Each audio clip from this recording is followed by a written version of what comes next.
top-notch marina, as Pocky would say. Top stuff, people. Top stuff. Turn it off. So that's fixed. Kind of.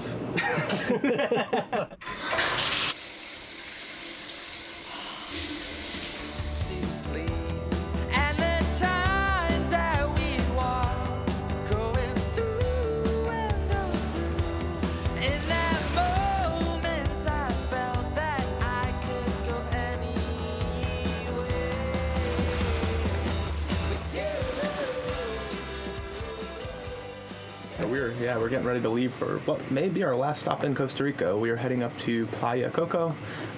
It's where we will clear out for the next country, which is Mexico, which is pretty exciting. I'm pretty pumped to get back to Mexico. I loved it there last year. Yeah, I'm excited too, and it's turned into a nice day. Nice sunny day. Rainy season's coming. Like, it's been more cloudy lately. You could definitely feel the change in the season, but right now it's like 11, 12 knots of breeze.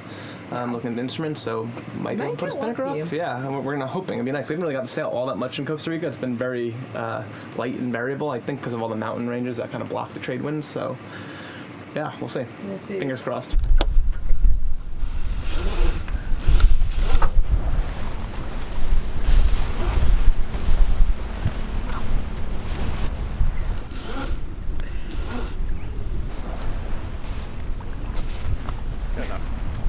We're just getting the spinnaker ready. The breeze has come down slightly.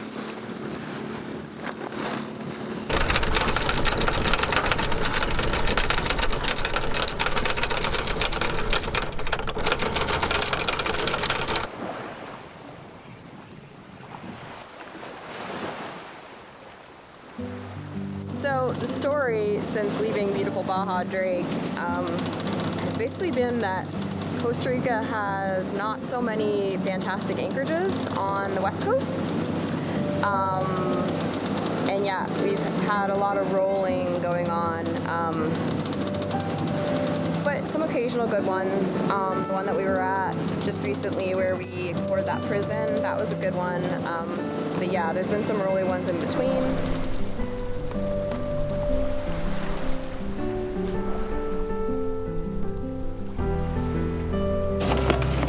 Which one do we get? 4 knots? 5.6.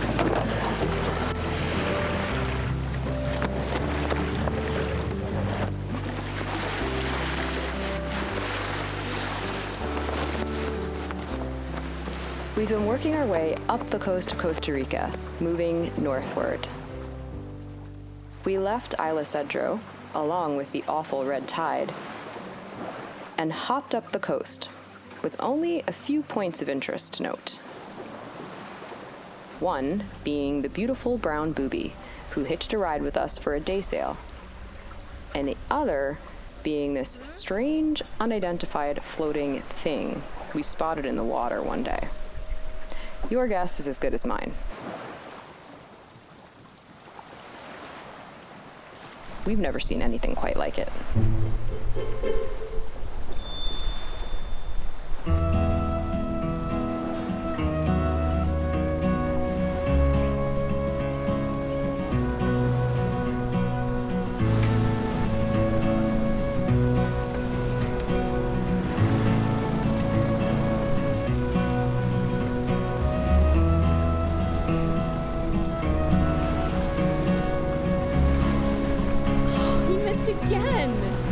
In the background of our hops up the coast was the constant battle of finding a good anchorage with decent swell protection. We knew what we could expect, that it would be a challenge. But a new one for us was experiencing an anchorage that was fine one minute, but awful the next. And not due to a change in wind direction, but having something to do with the current and changing swell.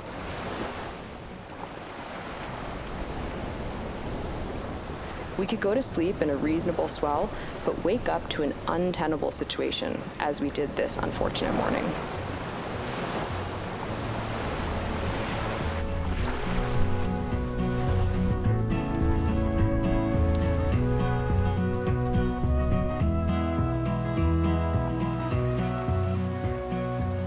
These experiences led us to select a marina for our final stop along the coast, a pretty nice one called Papaguyo, named after the wind phenomenon that occurs during certain seasons on this part of the Costa Rican coast. It's a truly beautiful marina, and if it wasn't for the cost, would probably stay forever. But that's another issue we expected to encounter on the west coast of this country, which is why we endured so many uncomfortable anchorages before now.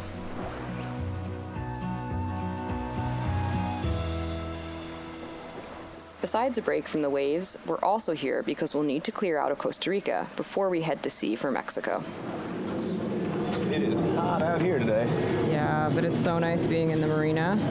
Calico Skies is happily berthed in this Actually an awesome lovely marina, and so we can do our clear out. Yep, we're trying to get ourselves out of Costa Rica. So we paid a $400 agent fee to come in. It's $500 out for an agent, but we figured out if we spend the time to go to all the offices ourselves, we could save the $500. So we figured out a rental car here, and we're going to try to just clear out ourselves and save that money. Yeah, and our excuse for splurging on this marina is basically that we've been in a lot of rolly anchorages. There's really no excuse, but... It's beautiful, though. I mean, it's got a pool over there, which is where we're going right now. Well, yeah. I'm going to take a quick walk in the woods. I am hot. And look for birds. Bill's going to the pool, and Brian and Cuz are already there with Nugget. Top-notch marina, as Pocky would say. Top stuff, people. Top stuff. Marina Papaguyo. Papaguyo.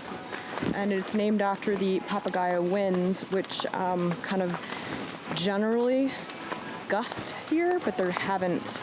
Well, it's going to happen tomorrow. Something to do with the trade winds on the Caribbean side funneling through a valley. Yeah. And they're called the Papaguyo winds, and they come, I think it's once a week or something, but it's less nowadays because it's getting closer to summer. But in the wintertime, they're very strong, so we're sort of on the tail end of the season here.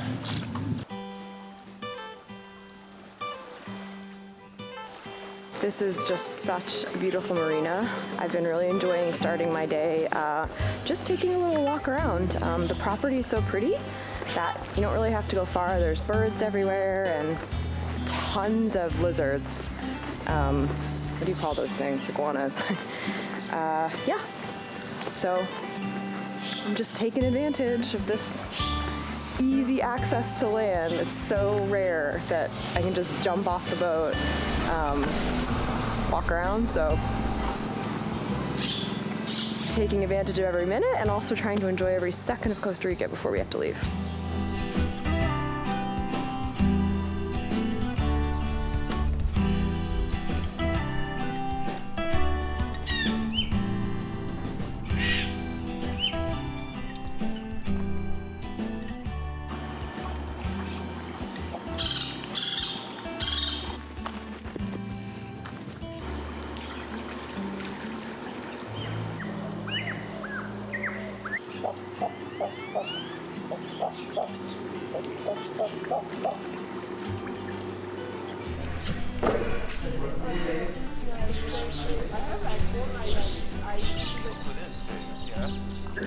I did. Did you see a puma? Hi, Sierra. I did not see a puma.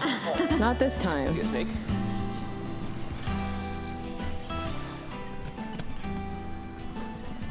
Back on Calico later, Brian is helping Bill wire our spare alternator. Which one is the top? So the bearing is the mount is here. The top one is the top one. Oh, it's right here, R and L. So the top one is the R. When our primary alternator burned up off Golfito, I installed our spare alternator mechanically to spin the engine's pumps, but it did not wire it electronically. Our spare alternator is from a Yanmar engine and has a different wiring harness than our engine. Where's your ground? On the back. See on the back of the alternator at the air terminal?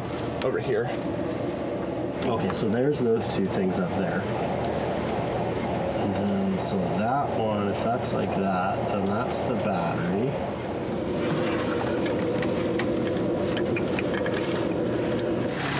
Okay, turn it off.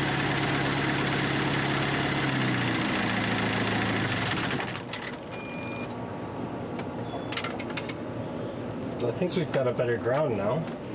That's fixed. Kind of. I don't know, dude. Yeah, so this is a resistor in place of a lamp.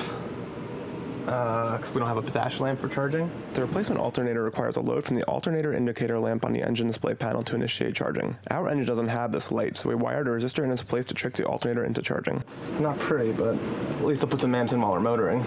So I was putting in 45 amps just then. Cool, thanks, Brian. Appreciate it, man. Yeah, thanks, Brian.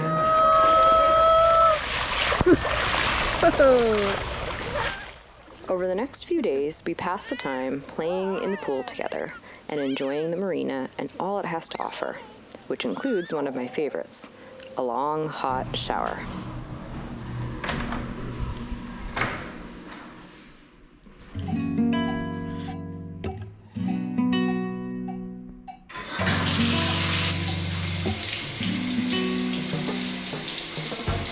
It occurs to me as I stand here that I haven't had a hot shower since before we crossed the Panama Canal. 2 long months ago now. Okay, Bill's on the mission with me today. We're on a little mission here, guys. The mission is to clear out of Costa Rica. No easy process, with many steps, waiting, lots of driving, and plenty of paperwork. 10 o'clock, it's 1:30, so 3.5 hours. So 3.5, 4 hours. It's gonna be a 5 hour. It's gonna be a 5, yeah, and we gotta get lunch because I'm fading fast. I'm hungry, yeah. We're gonna get lunch, maybe a beer to smooth things over, and then we're on our way almost. But we're making good progress, and if we do this all, it's gonna save us a total of about $1,000 between 2 boats. Think of all the beers we could buy off this. Cheers.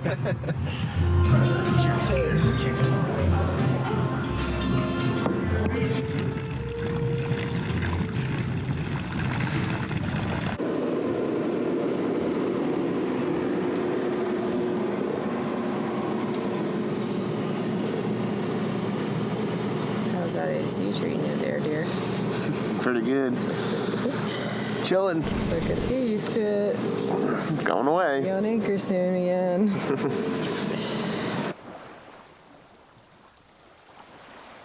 No matter how much we like a place, it never lasts forever.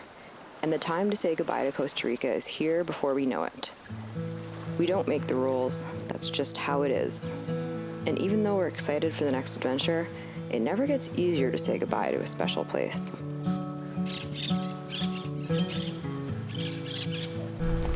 Besides the beauty, there are 2 things I really love about Costa Rica. Number 1 is the sounds. There's always just a chorus of all different birds and insects, frogs. It's just, I find it really, really pleasant and soothing and relaxing. And then it smells really good. And as you walk past different trees and plants and things, you can actually get these different aromas. And it just really adds to the sensory experience. And again, like, I thought I would film this just because even though I'm in a marina, there's paved roads nearby and cars and stuff, but even so, it still feels wild because of its beauty. Yeah, that's one thing I love about Costa Rica. There's literally pumas that they've seen on the night cameras here that are right here. And I'm sure there's boa constrictors, I'm sure there's really venomous spiders, but yeah, I mean, it is really wild and it's super beautiful. I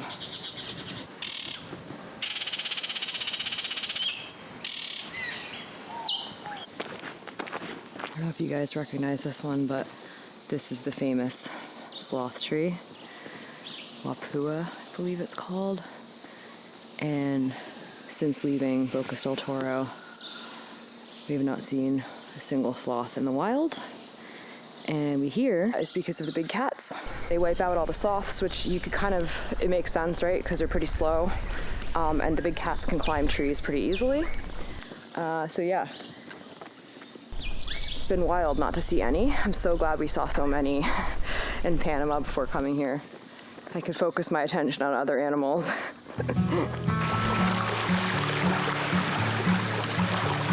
It is so peaceful here. I'm just emotionally trying to prepare myself to leave Costa Rica. You guys know how much I love animals and plants, and this has been one of the coolest places I've ever been for that, if not the coolest. So, wow. What a place, Costa Rica. How lucky I am to have been able to spend almost like a month here.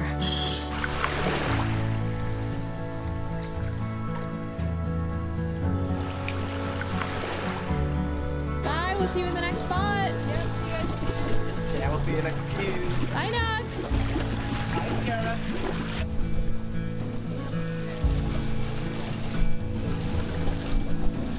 Yeah, because the current.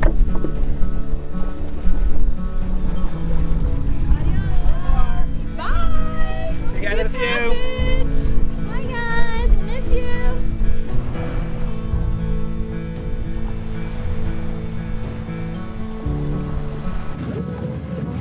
Say on the way from the marina. Yeah, we're on our way to being. On our way to Mexico. Yeah, to actually officially leaving Costa Rica. Left the marina. It's not easy. Pull ourselves away. Nice marina. Those hot showers. It was nice. Sorely missed. But yeah, we just left it. You're up.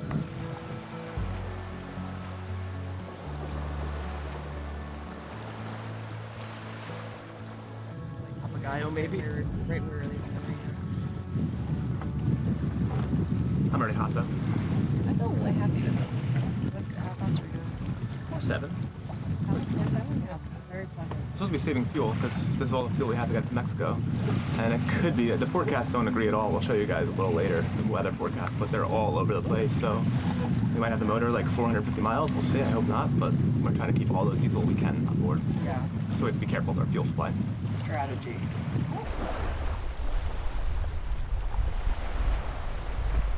I had one more hot shower before we left the marina, a goodbye shower. Yeah, it's always good to get moving, like it feels good. It's just, we happen to have a very good time at this marina.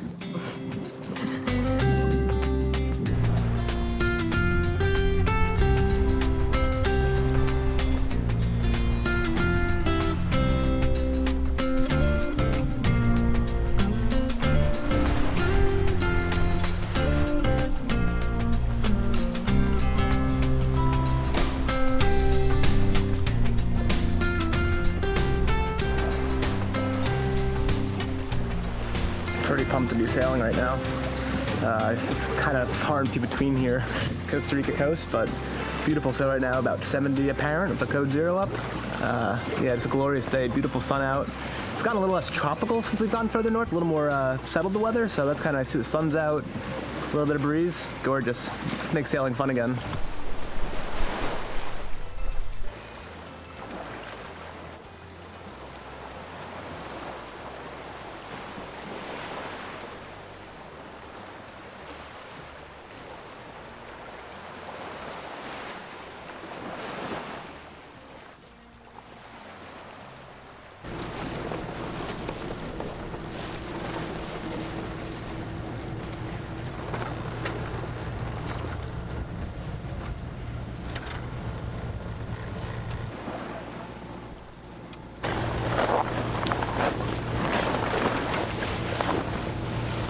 Pretty nice. Beautiful, huh? Pretty nice.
chill though.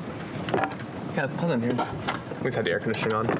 Yeah. It's so hot in the road. It's like 90 degrees. It was 91. That soft start in Lithium Bank's been amazing because I could put the generator on just like with the Victron inverter. I can control how many watts we pull out, and I have it just pulling out like 700 watts.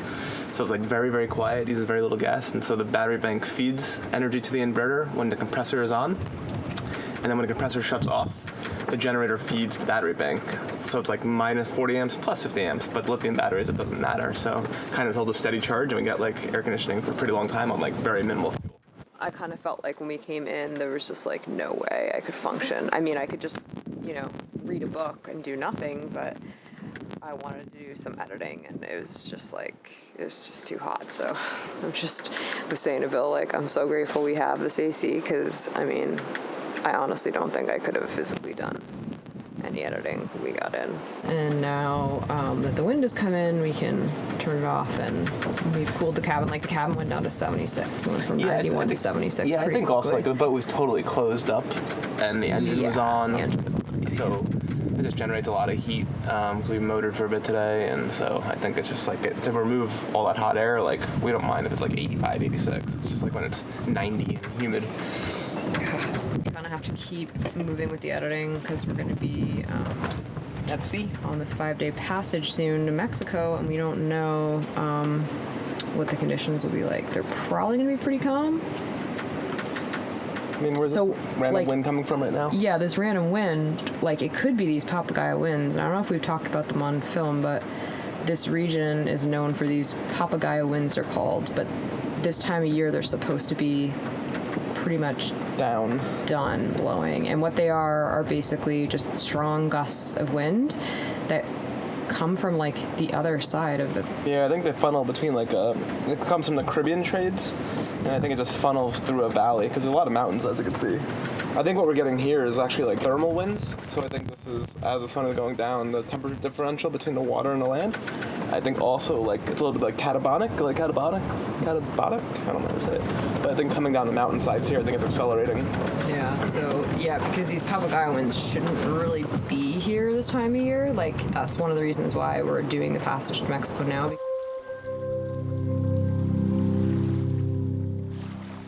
Like willy walls, they would call it down in Patagonia. You can see it coming, the water, you can see the gusts coming at us, like the ripple. Yeah.